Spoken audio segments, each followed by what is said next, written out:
I was away this past week, actually in Ottawa, on Remembrance Day, though I didn't make the official services in Ottawa. My name's David Woodall with the United Church of Canada, and I wanted to share these thoughts about the dream still being alive. The old oak tree. For 300 years it had been standing tall and strong against the sky. And then one day it died. Rot had seeped into the roots, and it came crashing down. It lies in the forest now, slowly rotting away, nurturing the soil that once gave it life. All around it young saplings shoot towards the hole left in the forest cover, stronger because of the life force of that dying tree. Life goes on.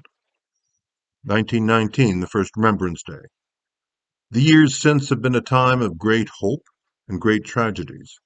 The glory of war has changed into the horror of war. These years have brought home to us the reality that we hold within our hands the awesome potential to destroy not only our own country, but the entire world. We close off this year 102 years of human history. We remember today the nurturing, the sacrifices, the suffering of men and women and children. Names we know, names that we don't know, and places that we know, and places that we will never know. Dana McCormack of Auburn, Ontario, a few years wrote this. Remember the time you let me borrow your car and I dented the fender? I thought you'd kill me, but you didn't. Remember the time when I flirted with the other guys to make you jealous and you were? I thought you'd hate me, but you didn't.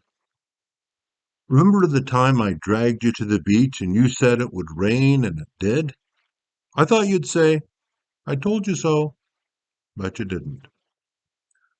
Remember the time I forgot to tell you the dance was formal and you came in your jeans?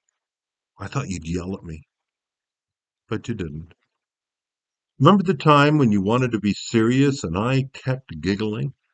I thought you'd leave me, but you didn't. There were so many things you didn't do, but there were so many things you did do. You loved me and put up with me. There were so many things I wanted to tell you when you returned from Vietnam, but you didn't.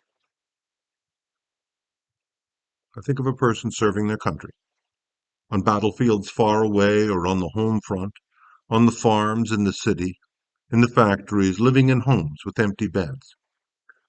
I think of a quiet person standing on a silent hill, shedding a tear for their friend that will never walk beside them, that will never laugh or cry, that will never fill that special spot that is reserved for each one of us in each other's hearts.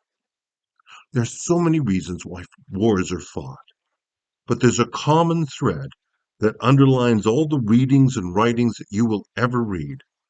When this thread teaches us that there's a profound desire on the part of everyone that our children will live in peace in a world which is good for them.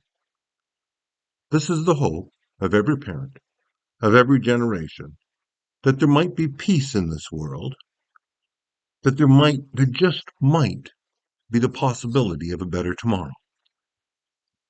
The best of our human concepts of faith have matured through these 102 years.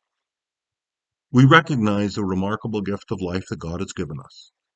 We recognize the treasure that it really is, and the privilege we have of sharing it with other people. We believe that there is a time when all people will live with hope and education, that they will live with food and justice, that they will live in peace. And great strides have been made towards this goal. The frightening thing, as we pass our 102nd year of Remembrance Days, is that even with all of the great strides we have made, real peace does not lie on the horizon in large portions of this world. People fight each other on the basis of the color of their skins. They fight each other for obscure religious reasons. They fight each other for some political agenda. We see former neighbors who hate each other. We have these people right here in Canada. They're right in our own communities. You know, the ones who encourage us to hate and revile and belittle another person because they're not the right body shape or the right color, or they have a different sexual orientation, or right now, even a different political point of view, or they don't dress the right way. It doesn't matter what religion we are, or whether we profess any religion at all. The simple truth, however you want to profess it, is that God has given us the gift of life. God has given us the gift of family and community. And these are things to be valued and treasured. These are the things that are at the heart of Remembrance Day. These are the things that are at the heart of the sacrifices that people made so that we could have what we have today.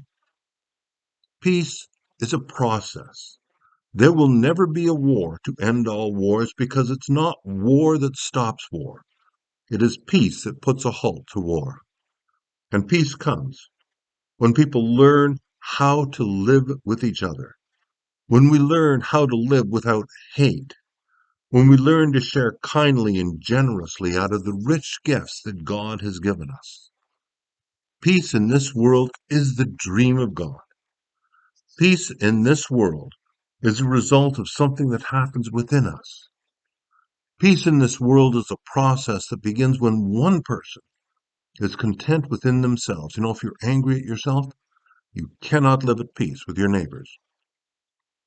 So start here. Leadership is always first off leading yourself. Leadership begins when we think generously of our neighbors. Leadership begins when we enjoy ourselves as we work for the good of others. The invitation is for you and I to be leaders in this world. Peace is always first off being at peace with ourselves. Peace begins when we think generously of our neighbors. Peace begins when we enjoy ourselves as we work for the good of others. To you, from failing hands, we throw the torch. Freedom's never free. Peace will not happen in other parts of the world until it begins in our own hearts and in our own neighborhoods. The torch is in our hands. We are the children of the world. We are the conscience of society. We are the streak of gold in the carpet of gray. We are the spirit that always seeks for the good. Or as a friend of mine once said, we're the light on the hill. We're the leaven in the bread. We are the salt of the earth. The dream is still alive, and we hold it in our hands. Peace is a decision by ordinary people that peace, justice, and goodwill are basic to our lives in this 21st century. God bless us all. Amen.